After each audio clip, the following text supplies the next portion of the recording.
खुदा यीशु मसीह के कादर जलाली और कुदरत से भरे हुए नाम में आप सबको सलाम पेश करता हूँ। आइए हम मिलकर खुदा के कलाम में से देखेंगे मत्ती की अंजील उसका 16 बाब और उसकी 13 आयत से मैं आपके सामने खुदा के कलाम में से पढ़ूंगा। यहाँ पे लिखा है, जब यीशु कैसरिया फिलिप्पी के इलाके में आया तो उसने अपने शागिर्दों से ये पूछा कि लोग इब्ने आदम को क्या कहते हैं। उन्होंने कहा, बाज यूहन्ना बपतिस्मा देने वाला कहते हैं, बाज एलिया, बाज यर्मिया या नबियों में से कोई। उसने उनसे कहा, मगर तुम मुझे क्या कहते हो? शमौन ने जवाब में उनसे कहा, तू जिंदा खुदा का बेटा मसीह है। यीशु ने जवाब में उनसे कहा, मुबारक है तू यूहन्ना बरयूना, क्योंकि ये बात गोश्त और खून ने नहीं बल्कि मेरे बाप ने जो आसमान पर है तुझ पर जाहिर की। और मैं तुझसे कहता हूं कि तू पतरस है और इस पत्थर पर मैं अपनी कलीसिया बनाऊंगा और आलम अरवा के दरवाजे उस पर गालिब ना आएंगे। मैं आसमान की बादशाही की कुंजियां तुझे दूंगा और जो कुछ तू जमीन पर बांधेगा वो आसमान पर बंधेगा और जो कुछ तू जमीन पर खोलेगा वो आसमान पर खुलेगा। उस वक्त उसने शागिर्दों को ये हुक्म दिया कि किसी को ना बताना कि मैं मसीह हूं। खुदा उनके कलाम पे उसकी बरकत हो, आमीन। कलाम के इस हिस्से में खुदा यीशु मसीह अपने शागिर्दों से एक डायरेक्ट सवाल पूछ रहे हैं, क्योंकि काफी अरसे से वो शागिर्दों के साथ थे और वो हर जगह जिस शहर में भी जाते थे वहां पे बहुत सारे मौजूद होते थे। वो मुर्दों को जिंदा कर रहे थे, वो भूखों को खाना खिलाते थे, वो लंगड़ों को जो कि चल नहीं सकते थे चलने के काबिल करते थे, जो अंधे थे वो देखते थे। और हर तरफ एक अजीब गहमा गहमी और एक अजीब एक्साइटमेंट थी। और खुदा यीशु मसीह जो थे उनके बारे में लोगों की मुख्तलिफ किस्म की जो राय है वो सामने आ रही थी। जबकि उस वक्त की जो यहूदी लीडरशिप थी, जो कि जिनका हैकल पर पूरा कब्जा और कंट्रोल था, वो खुदावंद यीशु को ना मानने के लिए उन्होंने अपने दिलों को सख्त कर रखा था। और खुदावंद के लिए ये बहुत ज़रूरी था कि उनके जो शागिर्द उनके साथ रहते हैं और जो उनके इन कामों को देखते हैं वो उनके बारे में उनकी राय क्या है।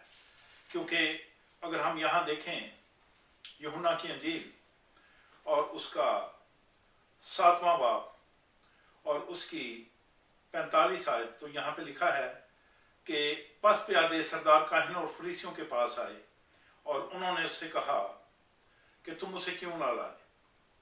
प्यादों ने जवाब दिया कि इंसानों ने कभी ऐसा कलाम नहीं किया। फरीसियों ने जवाब दिया, क्या तुम भी गुमराह हो गए हो? भला सरदार काहिनों या फरीसियों में से भी कोई उस पर ईमान लाया? मगर ये आम लोग जो शरीयत से वाकिफ नहीं लानती हैं। इन अदर वर्ड्स कि वो अपने ही लोगों को कंडेम कर रहे थे जो खुदा उनके कामों को देखकर उन पर ईमान ला रहे थे। और ख़ास तौर पे जब से खुदा ने लाजर को मुर्दों में से जिंदा किया था, बहुत सारे यहूदी जो थे वो खुदा उनके पास आ गए थे। और एक मौके पे तो जो यहूदियों की लीडरशिप थी उसने ये भी डिसाइड किया था कि वो लाजर को भी मार डालें ताकि मजीद लोग जो हैं वो खुदा उनके फॉलोअर्स ना बने। लेकिन ये एक ऐसा बहाव था जिसको रोकना मुश्किल था और इसी वजह से उनमें आपस में भी तकरार होती थी, आपस में भी डिबेट होती थी और वो कंफ्यूज हो गए थे, इसलिए कि वो खुदावंद की बातों को मानने से इनकार करते थे, अपने दिलों को सख्त करते थे। आज के दौर में भी ऐसा ही होता है कि जब इंसान खुदा के बनाए हुए जरिए को, जो कि खुदा का बेटा यीशु है, मानने से इनकार करते हैं और दूसरी थियोलॉजीज और दूसरे ख्यालात के पीछे भागते हैं, तो फिर यही कुछ होता है जो उस वक्त हो रहा था। That was a picture of the future कि आइंदा आने वाले दिनों में भी क्या होगा। जैसा कि आपको याद होगा कि एक मौके पे यूहन्ना 14 बाब में जब फिलिप्पस ने खुदा से दरख्वास्त की कि बाप खुदावन हमें बाप से मिला, खुदावन ने फिलिप्पस को बिल्कुल एक सिंपल सा जवाब दिया। यीशु ने उससे कहा 9वीं आयत में, 14 बाब 9वीं आयत में, फिलिप्पस मैं इतनी मुद्दत से तुम्हारे साथ हूँ, क्या तुम मुझे नहीं जानता? जिसने मुझे देखा उसने बाप को देखा। तू क्यों कर कहता है कि हमें बाप को کیا تو یقین نہیں کرتا کہ میں باپ میں ہوں اور باپ مجھ میں ہے؟ خدا کا شکر ہو کہ ہم جو مسیح ہیں ہم ان باتوں پہ یقین رکھتے ہیں، اور جس انسان کی سمجھ میں یہ سچائی آ جاتی ہے، جو اپنے دل کو نرم کرتا ہے، خدا کے انتظام پہ اور خدا کے بنائے ہوئے طریقے پہ بھروسہ کرتا ہے، خداوند اس کی سمجھ میں یہ بات ڈال دیتا ہے، کیونکہ یوحنا کے پہلے عام خط میں لکھا ہوا ہے کہ جس میں خدا کا روح نہیں وہ انسان خداوند یسوع مسیح کو خدا کا بیٹا نہیں مان سکتا۔ So we have to let the Holy Spirit of God come into our hearts. ہمیں خدا کے پاک روح کو موقع دینا ہے، دعوت دینی ہے کہ وہ ہماری زندگیوں میں آئے اور اپنا کام کرے، اور پھر خدا کا پاک روح ہمیں سمجھائے گا کہ خدا یسوع مسیح کون ہے۔ جہاں تک خداوند کا تعلق ہے، خداوند نے اپنے منہ سے یہ بات صاف طور پہ بتا دی تھی۔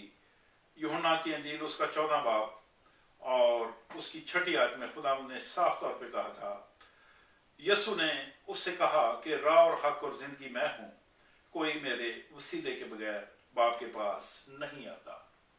آمین۔ کسی دنیا کے اور نبی نے، پیغمبر نے، کسی پیشوا نے یہ دعویٰ نہیں کیا، کیونکہ وہ یہ دعویٰ نہیں کر سکتے، وہ اس بات کو ثابت نہیں کر سکتے تھے، لیکن خداوند نے ایسا کیا۔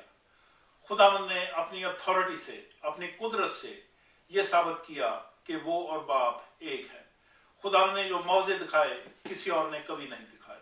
اس نے کہہ کر ہوا اور پانی کو تھما دیا، اس نے کہہ کر مردوں کو زندہ کیا، اس نے کہا اور لنگڑے چلنے لگے، اس نے کہا اور لوگوں کی آنکھیں کھل گئیں، اس نے کہا اور مردے زندہ ہو گئے۔